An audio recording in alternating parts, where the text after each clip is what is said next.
Hello అండి, అందరికీ నమస్తే. నా పేరు సుమన్, జియాలజిస్ట్, రాష్ట్ర గ్రామీణ అభివృద్ధి సంస్థ, తెలంగాణ రాష్ట్రం. ఈరోజు రంగారెడ్డి జిల్లా మహేశ్వరం దగ్గరలో ఒక రైతు పొలంలో సర్వే నిర్వహించడం కోసం రావడం జరిగింది.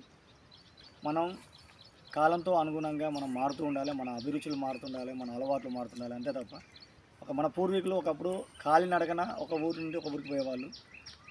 ఒక మన యోగక్షేమాలు చేరవేయాలంటే లెటర్ రాసేవాళ్ళు, పోస్ట్ ఆఫీస్లో వేసేవాళ్ళు. ఇవన్నీ పోయినాయి. ఇప్పుడు వాట్సాప్ వచ్చేసినాయి, మొబైల్. ఈడ కూర్చొని అమెరికాలో ఉన్న వ్యక్తితో వీడియో కాల్ మాట్లాడవచ్చు, చాటింగ్ చేయొచ్చు, ఏదో చేయొచ్చు. మరి అంతా దేనివల్ల అవుతుందంటే సైన్స్ వల్ల సాధ్యమైంది.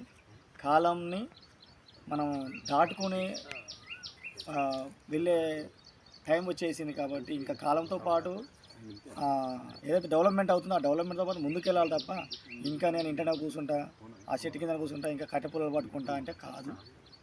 అడ్వాన్స్ టెక్నాలజీ వచ్చింది, కృత్రిమ మేధస్సుని వాడుతున్నాము, కంప్యూటర్